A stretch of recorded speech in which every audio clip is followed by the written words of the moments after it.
Good afternoon, everyone. This is Mark Skidmore. I'm the director of the North Central Regional Center for Rural Development, and welcome to today's webinar. Before I introduce the webinar and the speakers, I just want to highlight that we do have a couple of upcoming webinars next week. One, Understanding Stress and Depression in Farmers and Ranchers on March 12th, and the other, the Midwest Big Data Hub, Advancing the Data Ecosystem Projects and Partnerships. That's on the 14th of March. So please note those. So today's webinar is titled Opportunity Matching for Small Businesses and Communities, Findings from a National Virtual Focus Groups. And rather than me try to explain or summarize exactly what that is, I'm going to allow the speakers to do that in greater clarity. And so today we have Craig Carpenter, Rebecca Dudesing, Anders van Sandt from Texas A&M AgriLife Extension, as well as Linda Niehm and Stephen McKinney from Iowa State University, and Scott Loveridge from Michigan State University presenting. And so with that, I will also say that if you have a question or you want to make a comment for the participants, you can just type it in the chat, and the speakers will try to catch it along the way, or maybe wait till the end, but hopefully we'll be able to respond to your questions at some point. And so with that, I'd like to thank the presenters for putting together this webinar and turn it over to them. Hey, thank you, Mark. This is Linda Niehm. I'm going to kick us off with the introduction and kind of look at our research problem and the significance regarding this study. So as you probably are aware, rural communities and counties have had extreme challenges that they faced in recent years, both agricultural, demographic change in particular. And rural communities and the businesses that exist there have had a lot of competitive challenges. So we have seen extension and economic development programs that have tried to address these issues and look for viable solutions to business sustainability over time. As we look at where we might gather information that could help make informed decisions about what businesses might be most successful in rural areas. We've looked at publicly available data sets for many past projects. However, those tend to have suppression issues associated with them, so it limits the ability to identify economic opportunities presented within them. So with this project that we're sharing today, we are providing an overview of our 3-year project and some initial findings from our national focus groups with business assistance professionals, and we asked them what factors they thought to be most important to rural business survival and growth. This slide presents just a bit of the literature. Social scientists and regional planners, extension professionals, etc., have looked at the development of programs over time aimed at the retention and promotion of rural businesses, particularly retail and service businesses have been a focus of those efforts. A commonly used tool for this research has been threshold analysis. The demand threshold is defined as the minimum market size required to support a particular type of retail or service business, yet still yield a rate of return and remain in operation. We're taking not only that approach with this project, but we're using a dual theoretical approach. And we are initially drawing from Flora's community capitals perspective, and you see the different capitals that are provided here on the slide. We're going to be using a coding system a little bit later on in the presentation. You can see each of those capitals has a letter associated with it. But the idea behind the community capitals is that, you know, it's not just one thing in the community environment that leads to a successful community. It's the presence of and the interaction of these different capitals within the community ecosystem. So all of those have some bearing or contributing factor on life quality in the community, on business sustainability in the community, and community development and well-being overall. Okay, and I think we have a poll that we just wanted to ask you to get us thinking from a community capital's perspective, and you can check the capital that you think is most important for, let's look at the retail sector.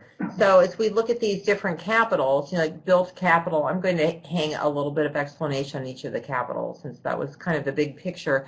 But the built capital is looking at the buildings, the infrastructure that you see in the community. I think financial capital is pretty obvious, as well as political capital, social capital, those relational aspects within the community, people, factors, human capital. If there are naturally occurring amenities, and also cultural capital that is present. So when you look at retail as the example in this instance, which capital do you think is most important?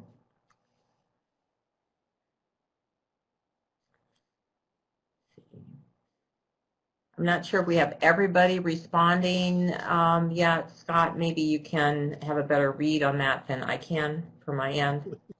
Yeah, it looks like it actually. Yep. All right. So it looks like social capital and human capital are pretty evenly tied, as well as build. I mean, that's kind of like a three-way split between those as being most important. So would anyone like to comment, any of our participants, on why you responded as you did for retail? That'd have to be in the chat. Okay, we have a few people typing.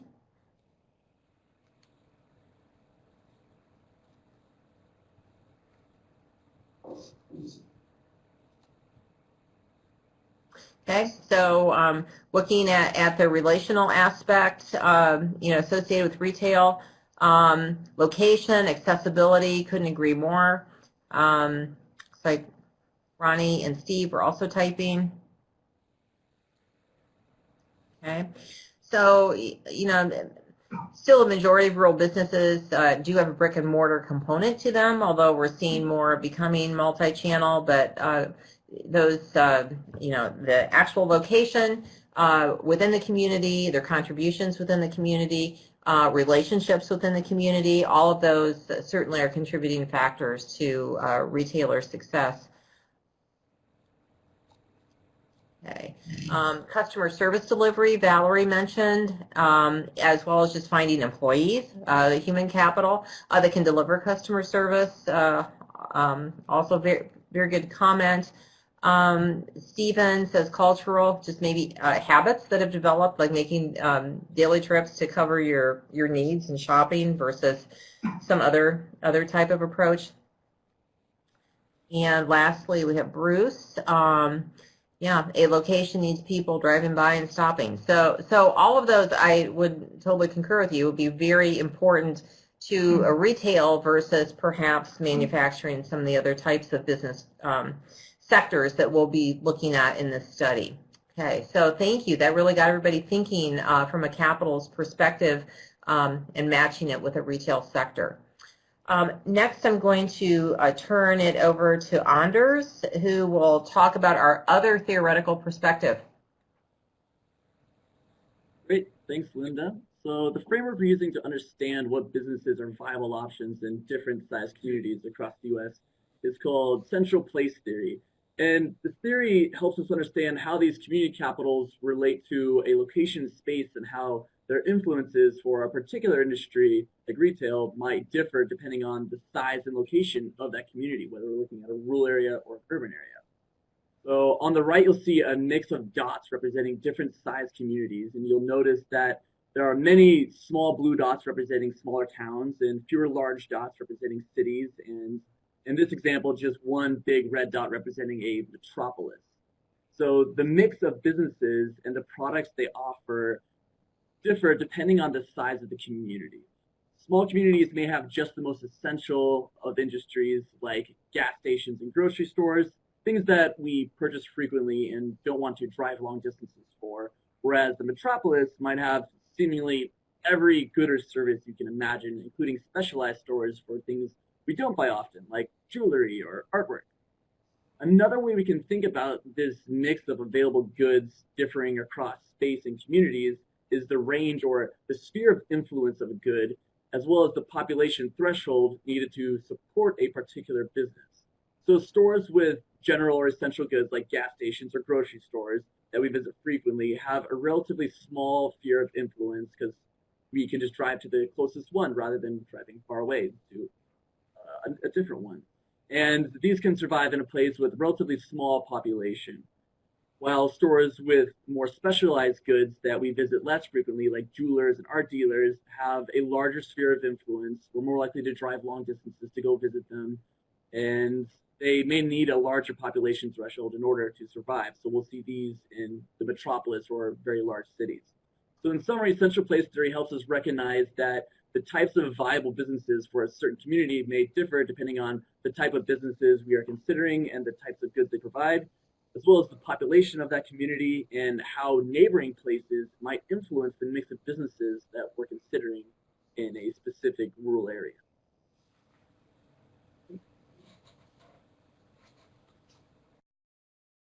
Okay, thanks, Anders. This is Stephen McKinney, and I'll take the next several minutes and walk you through the methods that we used in collecting and analyzing the data, and then share some of the findings that we have from the qualitative focus groups that we conducted. So we conducted, I believe, a total of about 15 focus groups, ranging anywhere from about 2 to 3 participants to about 5 or 6. We did them in 3 rounds, touching on the 3 different sectors: home-based businesses, retail, and then manufacturing. We pulled participants from different groups, including extension, economic development, SBDC, and other business assistance professionals. And they represented a broad swath of states, anywhere from, we had representatives from Maine, Maryland on the East Coast. Much of the Midwest was represented with Iowa, Michigan, Illinois, Wisconsin. And then we had some on the West Coast, California, Washington, Denver. We had folks from Texas as well. We used Adobe Connect, similar to the format we're doing today, where everybody logged in. We had PowerPoint and discussion. We had poll questions, similar to what you had answered just a moment ago, and then some discussion afterwards, centered around the questions that we asked.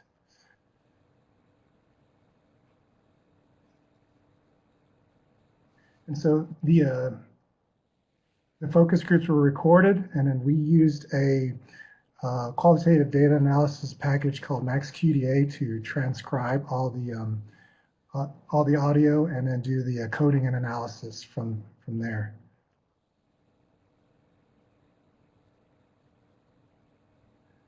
So for the next 3 slides, we pulled out 3 different examples on different capitals that we used. We used the community capitals framework to help drive our coding scheme.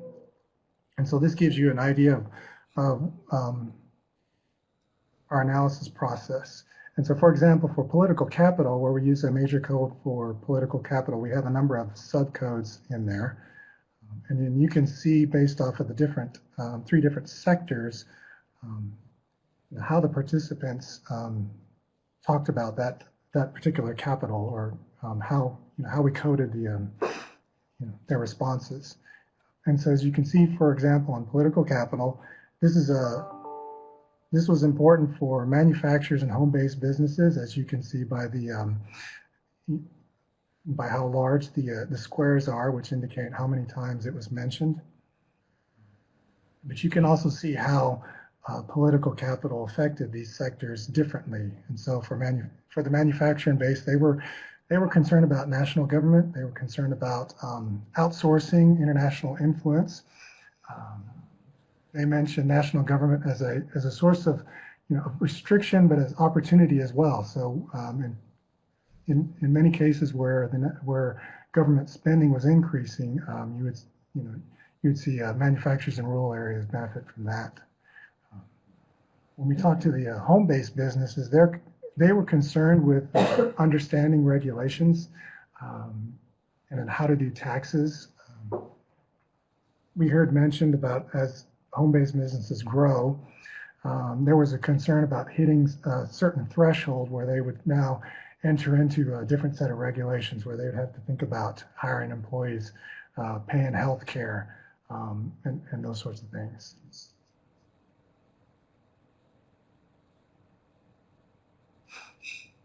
Now we can look at financial capital, and you can see this one is a little bit different, and as you would expect, financing affects all industry sectors.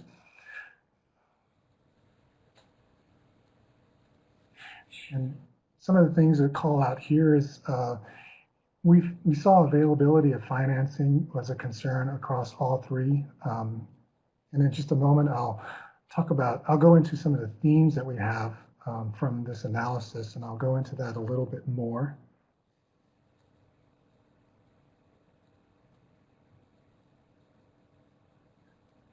And then the final example I pulled on the coding scheme that we have here is cultural capital. What we saw interesting here is that while participants in retail and manufacturing mentioned things that related to cultural capital, we really saw this in the home-based businesses where family was important to the business.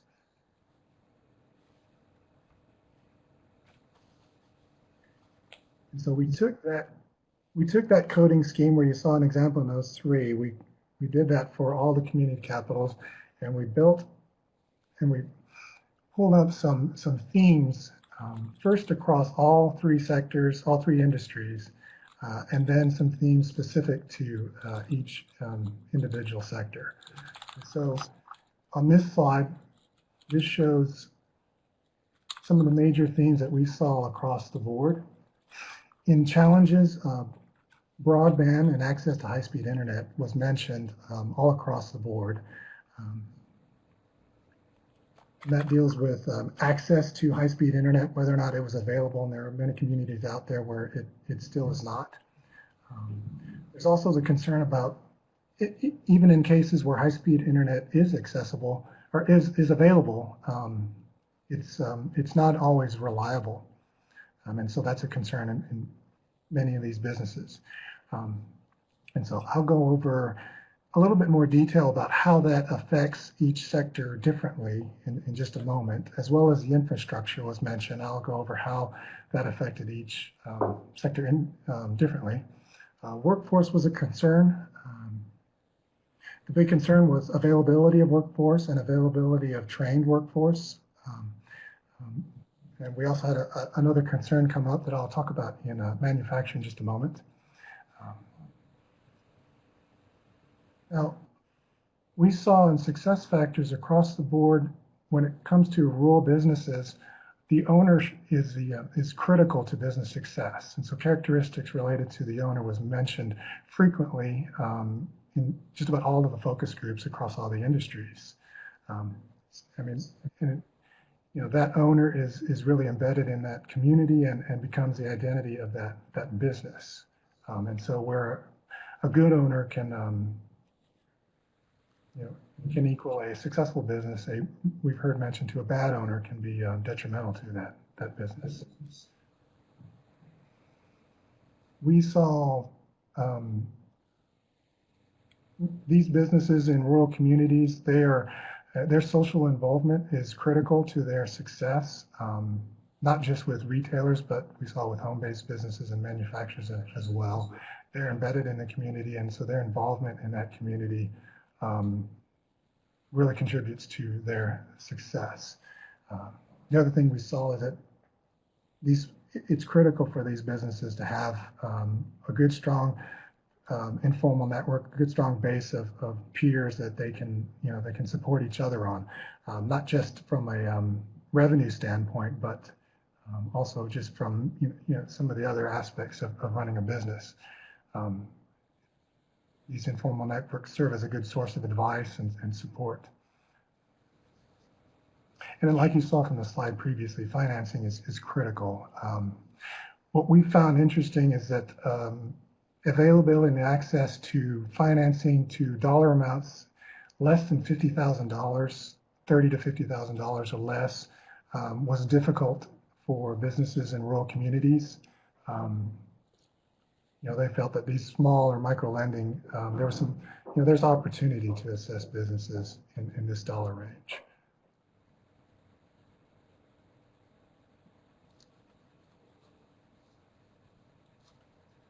So talk specifically about home-based businesses.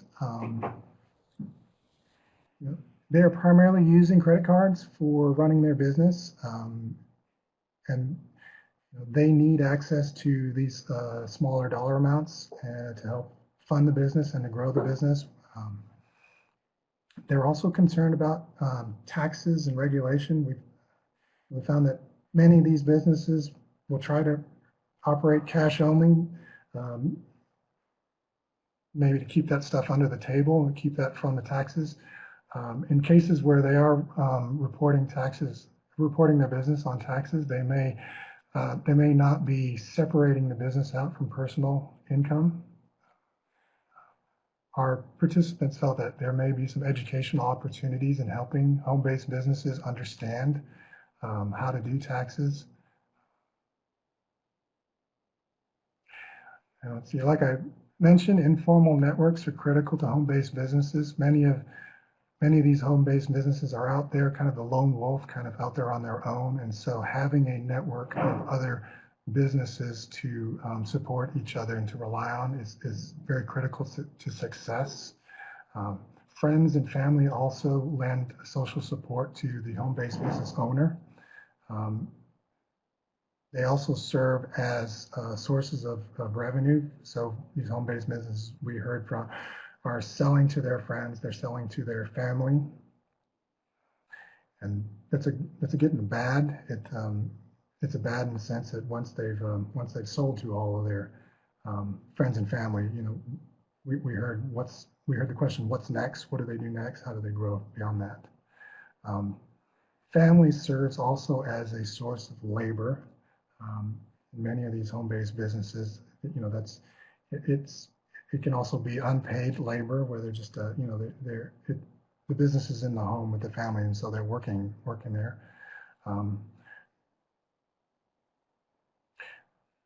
What we also found is that family plays an important role in the formation and then the continuity of this business. And so we heard from in cases where, particularly I think in women-owned businesses, where the demands of family or demands of some other social cultural structure come into play, they may cause the business to fold and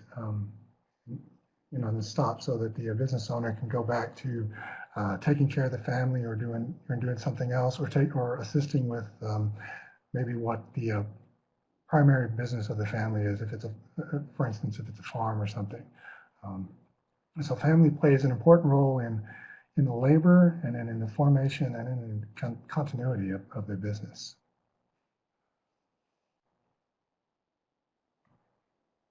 So talking about retail businesses, I mentioned broadband, and so what was interesting here is that high-speed internet, it's not a differentiator. I mean, it's about as critical to the business as available parking or a POS system. And what we found is that retailers are, using high-speed internet as a multi-channel operation, so another form of generating revenue. We see them using high-speed internet for social media and for marketing and for connecting with customers. But we also see them using broadband or high-speed internet in general for business operations, and so for things like taking credit cards. And we heard from participants in communities where not just high-speed internet wasn't available, but internet itself was not available. And so this limited retailers to a cash-only operation, and this really hinders their, their ability to succeed.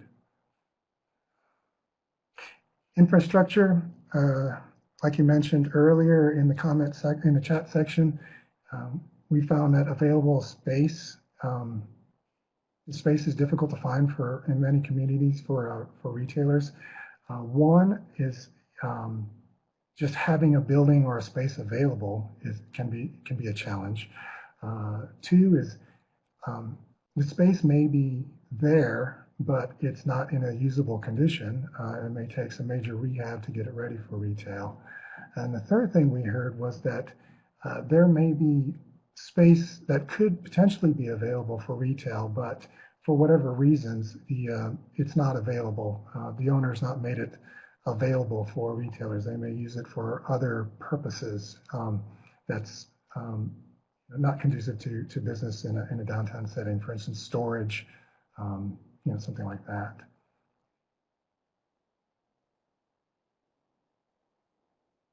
And I see there's a question down here back on home-based businesses. Apologies for not catching that sooner. Mark asked, did proximity of markets for home-based business come as being important, or does the internet offset and enable businesses to reach market? What we heard is that, yes, these home-based businesses are using the internet to reach some of their market. And so where home-based businesses, where broadband is available, they are using that. In some places where maybe that's not available, but a lot of these home-based businesses are just primarily selling to their family, their friends, their immediate community. And then, yeah, there's a challenge of once they've tapped that market out, what do they do next? Yeah, there were a couple that had national markets where they were, really specialized, and then they were selling nationally, and that was strictly internet. But most of them were. Yeah. So we talked about, in retailers, as you'd expect, the owner is important. Everybody knows the person that owns the shop there, and they see them there quite frequently, if not every day. In a retail business in rural communities, social involvement is critical. We heard from a lot of these participants saying that, these retailers are very embedded in their community. They're working together with other retailers in the community to try to cross-promote, to try to get people to come to their store.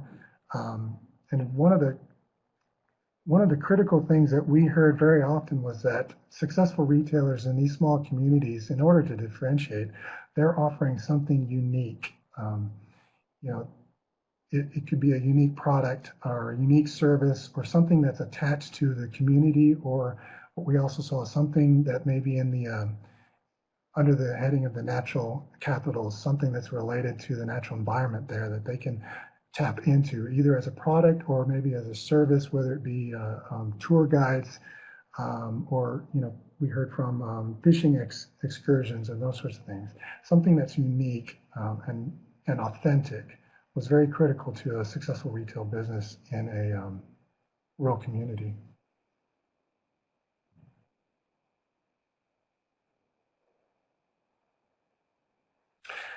The last industry we looked at was the manufacturing business, and these are the themes we pulled out from the focus groups here. Again, broadband was mentioned, and again, there are communities without high-speed internet. What was interesting is how these manufacturers are using the internet. They're using it for information search and for market research purposes, and they're also using it for transactions. So within their supply chain, when they do things like ACH payments or EDI or order taking, high-speed internet is critical for accessing that. And we see it increasingly, businesses are moving away from doing the old telephone and paper forms of transaction in business, and it's all done online. And so without high-speed internet, it really does hamper manufacturing. Transportation is critical, so access to rail, to highways, and to those sorts of networks is important. Again, we saw that the leadership, the owners of the business, the managers as well, are critical, and they need to be embedded in the community.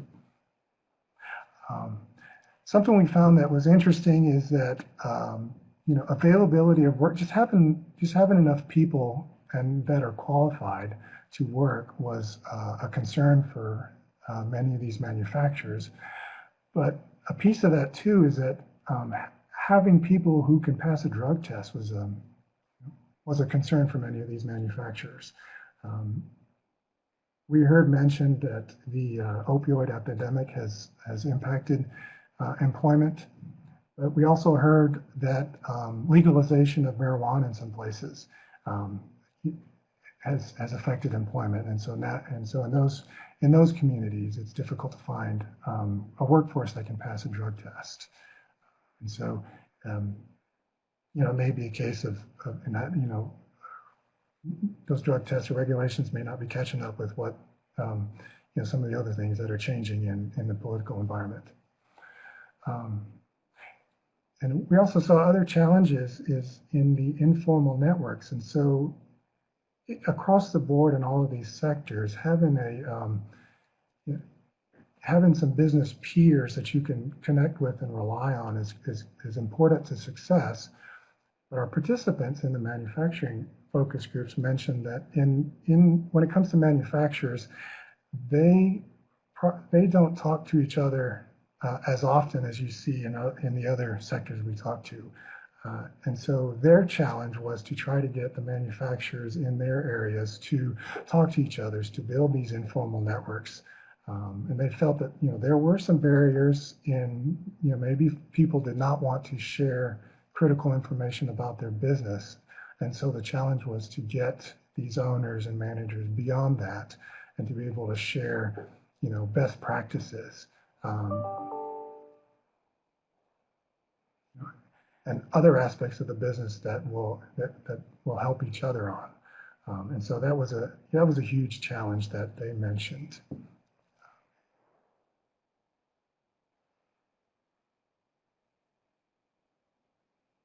And so I think we're going to do that next poll. Yeah, we'll move on to we've got another poll for you that we'll pull in.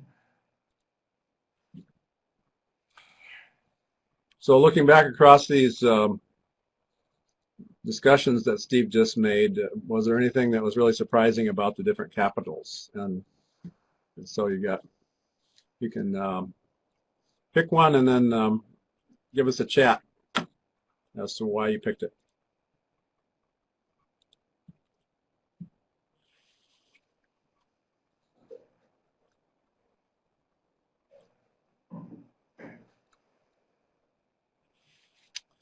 And while you're selecting and chatting, it was interesting to me that on the first poll, not too many people picked, only one person picked cultural capital, and in our for retail, and in our focus group themes, we did hear a lot of people saying that being able to provide that old time, homey kind of experience, nostalgic, what came up as something that helps them survive. So that it really is the cultural capital came up a few times in talking to the retailers. So something to think about going forward.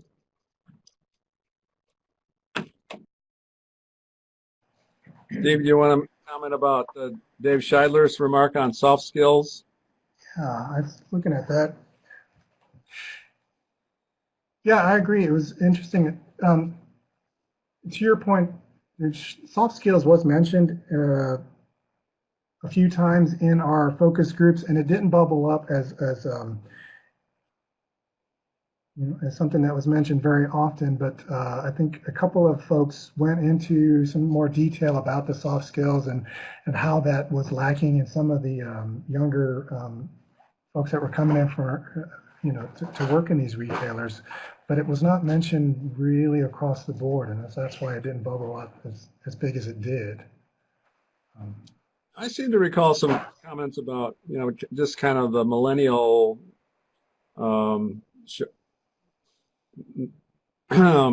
not thinking of a place as a career, as it's more of a something to do for a couple of years and then move on.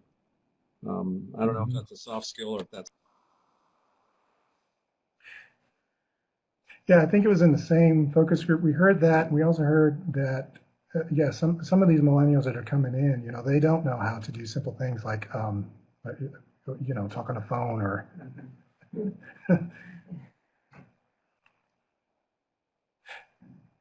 So yeah, I think that's a great point. It didn't make the list here because while while we felt it was important, it wasn't mentioned in, across the board in all the focus groups. But yeah, I think it's something that we're seeing as something that's out there.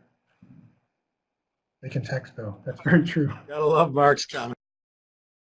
You made a point about micro lending. That was very interesting as well. I mean, we heard in some of the participants talked about a lot of the opportunities they had in their communities for these smaller dollar figures, but we also heard just across the board that there seemed to be some difficult, and it could be a case of just just marketing, just advertising, just knowing what's out there and what's available, and maybe that information isn't getting to these folks.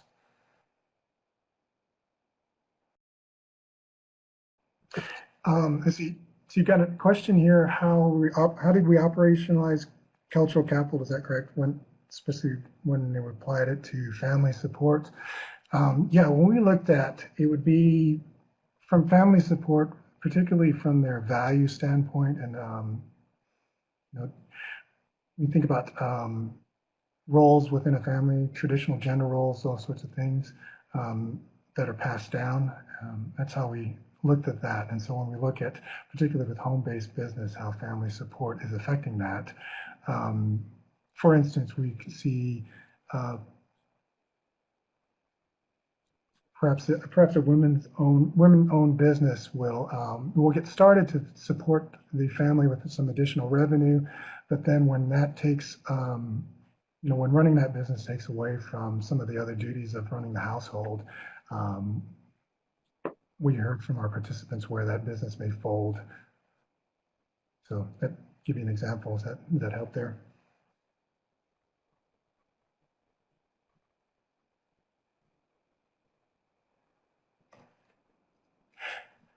So I'll summarize the conclusions from our focus group. So we saw challenges across the board, broadband, like I mentioned, and I'm sure you all have experienced. There seems to be a gap in providing financing for those smaller amounts, particularly from 20 to 50. And from what we heard, it is available in many communities. So it may be a case of just for businesses knowing that it's there for them to use. We did see in some cases, though, that there are challenges in particularly, I think, retailers and home-based businesses in just being able to access some of these, some of these lending sources. Let's see. And then we saw the workforce is a challenge. One is availability, two is training, and then three is just the ability to pass a drug test. Success factors, the owner is critical to business success in all three of the industries. Community involvement is also critical when you talk about businesses in rural communities, and that's a case for, as you would expect, retailers and home-based businesses, but also for manufacturers as well. And then from what we heard from our participants, but business assistants, they see these informal networks are just critical and vital. The ability for businesses to provide just mentoring functions for other businesses and just for everybody to help each other out is just vital in these small communities.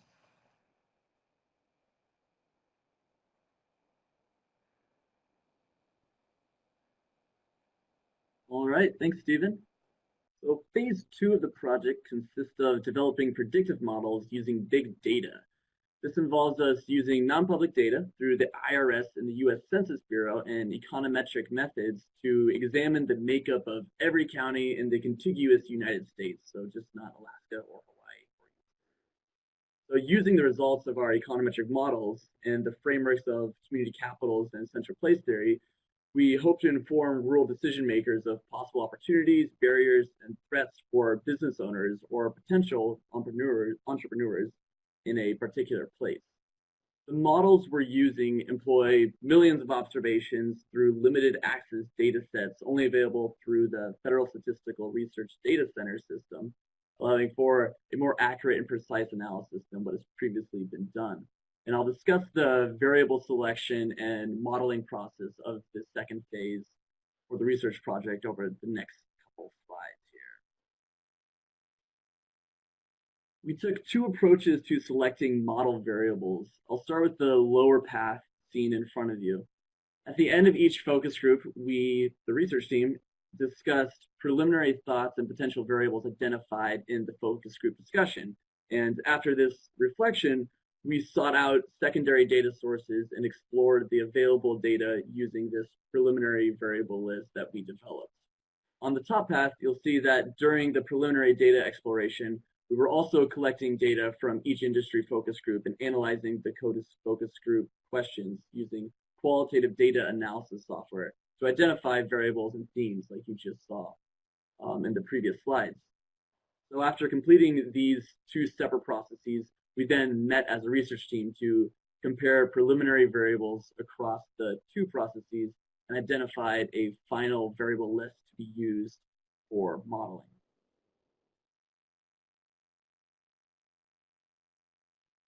These are some of the variables we identified after our two-pronged approach, and just by looking at the list, you can see there's a large breadth of topics that they cover and how they might fit into community capitals mentioned earlier. So examples of variables we expect to find particularly influential include that first one, the number of internet service providers in your area. So the more ISPs, you may have more businesses that are open to larger markets, financing options, and in some cases may lower the cost of doing businesses depending on the type of business. A little bit farther down, there's community colleges. These may provide business support through business classes for the individual business owner themselves or by hosting community development programs like small business development centers. Also natural assets like national parks and public land or historical sites, and these are likely important for recreation-based industries. In the right column, we also have opiate-related deaths. This is a relatively new challenge for communities as it represents many negative effects on communities, including the supply, health, and reliability of labor. And one last example, the percent of people who work out of the county. This may reflect how interconnected two different places are, two neighboring places, and how much industries in one community may influence their neighbors. So you might see evidence of some sort of retail leakage here, where people are shopping where they're working, which might be in a different community. This is a summary of the second phase that I've been discussing, which we are currently engaged in. We started with focus groups to identify challenges experienced by local community and business leaders to select important variables that reflect business generation and success. This is shown by the arrows moving from the issues in the far left column to the identified variable in the second column. We then merged these variables with the limited access big data, and within the modeling process, we have also been investigating the underlying data generation process, as this is one way to observe how business owners are actually making decisions. So for example, if we see an industry with a lot of zeros, which would represent no businesses of that industry in many counties, this may reflect that the industry is of a higher order, as we discussed in central place theory, like those jewelers and art dealers, or there may be some sort of essential social or physical characteristic that a place needs for a business of that industry to even exist. So you might think of a boat reeler needing some sort of nearby body of water to consider even opening up shop. Two aspects that set this research apart from existing studies is that we're looking at both non-employers as well as employers And we're looking at employment by industry along with the number of establishments to get a better measure of economic intensity within that industry. The outcomes of this second phase are still forthcoming, but we hope to provide a list of key variables of influence for a particular sector, identification of communities with opportunities in specific industries, and finally, we hope to highlight the different support needs between employers and non-employers. Oops, went a little too far there. Here we go. So as we're moving forward with our analysis of the big data, we're estimating these zero inflation models for a large set of industries using the number of employers as well as non-employer establishments per county. I mentioned the zero inflation model a little bit in the last slide, but to flesh out this idea, the zero inflation model decomposes the establishment location decision process into two steps. The first step is the choice of a firm to even locate an establishment in a county at all. And the second step captures the choice of the number of establishments in that county. But the benefit of the zero inflation model over other models, like the hurdle model, for example, is that it allows for two types of zeros. And by zeros, I mean counties with no establishments in a particular industry. The first type modeled in the first stage captures structural zeros, where that county is lacking some essential characteristic for an establishment to locate there, like the body of water for the boat dealer that I mentioned. And the second type, modeled in the second stage, are sampling zeros, where a county meets minimum requirements, but some set of economic factors are preventing establishments from locating there. So while we might not be able to do anything about these structural zeros, where there's lacking some essential characteristic, we might be able to do something about these economic factors, the second class of zeros. We plan to compare these results to past studies to assess biases in threshold research resulting from exclusion of non-employers and from aggregating dissimilar industries, where we're just looking at too many different industries all at once. We're also planning on estimating the demand thresholds for certain levels of employment and payroll for each industry rather than just the number of establishments in order to provide a measure of economic intensity and more accurately measure the size of each industry. And finally, we'll compare all of these estimates with those derived from MZ or InPlan or other paid subscription data to see if we can identify gaps or errors in the estimates and data. And here, I'll hand it back to you, Linda.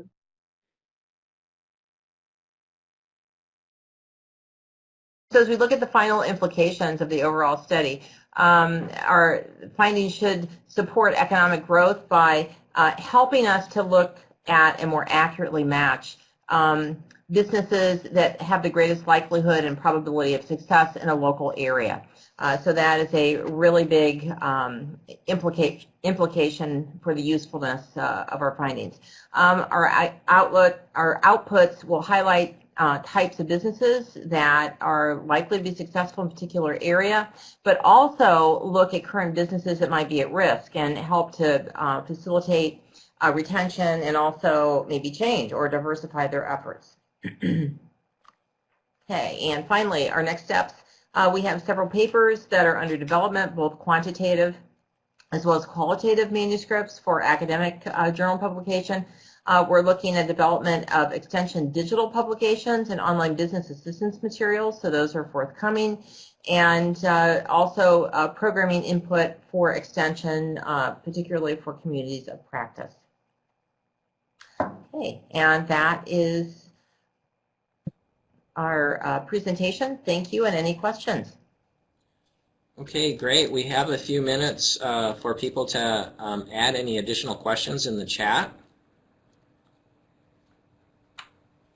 Questions or suggestions, if you know, are there things that we've forgotten that we ought to be thinking about as a group? Well, as we're waiting for people to type in, I think of what you're doing is, economists oftentimes assume that people have the information they need, and whether it's on the public side or the private side, and we know that there are gaps. So what you're doing essentially is trying to find those gaps and then find ways to fill them so that people can make more effective decisions and access capital, et cetera. Would you say that's a fair summary?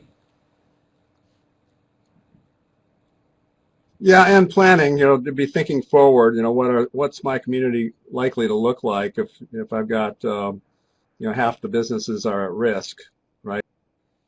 Mhm. Yeah. Valerie asks if there's a link to the PowerPoint slides. When we'll post the recording of this webinar, and then we'll also add the PowerPoint as well. So that'll be happening in just a couple of days.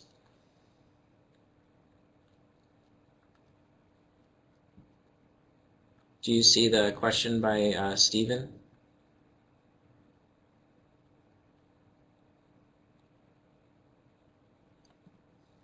Well, I think we were just going to tie into the existing e-extension communities of practice related to economic development.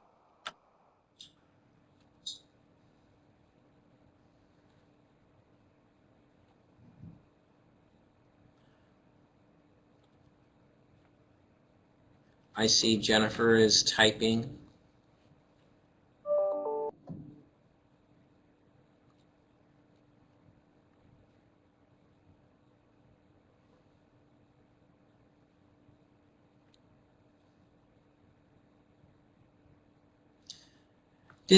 A question I had, and it might fit into cultural or capital, is this idea that a lot of times these business owners might be older and they're thinking about transitioning to maybe newer family members. Did any of those kinds of transition questions arise? Do you want to answer that? Yeah, succession planning came up a couple times. Steve's probably better positioned to answer that question, but I do remember it happening, but I don't remember how many times or what sector it was. It's a function of age, I guess. Yeah. Yeah, I think it was mentioned in retail primarily a few times, and I mean, one, it's a concern, and two is, yeah, I think there's not really any kind of mechanisms or process in place to address that currently.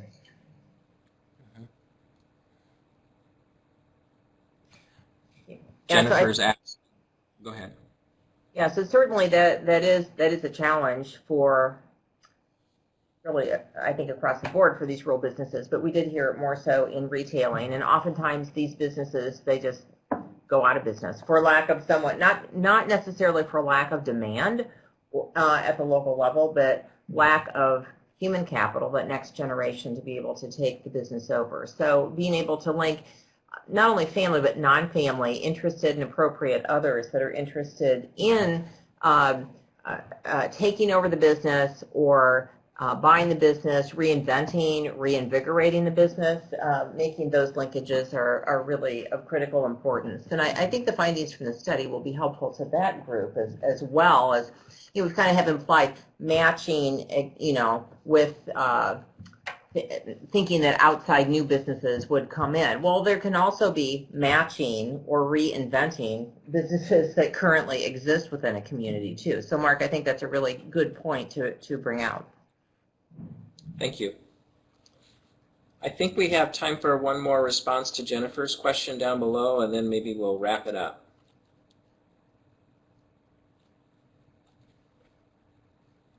So yeah, I thought that was kind of a suggestion for future. Most of the people that we were talking to in these focus groups were key informants. They weren't particularly the businesses themselves. So we're talking to people who were service providers for the different sectors. And so, of course, they did, those service providers had interacted with businesses to formulate their stories that they told us. But it's a good suggestion for something for the research team to look at in the future. This is Craig. I'll add to that we were talking about the home-based businesses. Some of the folks we were talking to, whether they're from Chamber of Commerce or SBDC, did talk about how hard it is for them to reach the home-based businesses because they just don't know where they are. So it is something we're definitely interested in because it does seem like a difficulty for a lot of those local economic development professionals to reach, especially home-based businesses. Well, okay, I think that's a good place to stop for this afternoon. Thanks again, everyone, for joining in, and thanks to the webinar speakers. Really insightful webinar. Thank you. Well, thanks to you guys for organizing it. It was a pleasure to be hosted by you. Yeah. Thank you so All right, much. good. Yeah, thank you. Well, everyone have a good rest of your afternoon. See you next time. Okay. Thank you, Mark. Thanks.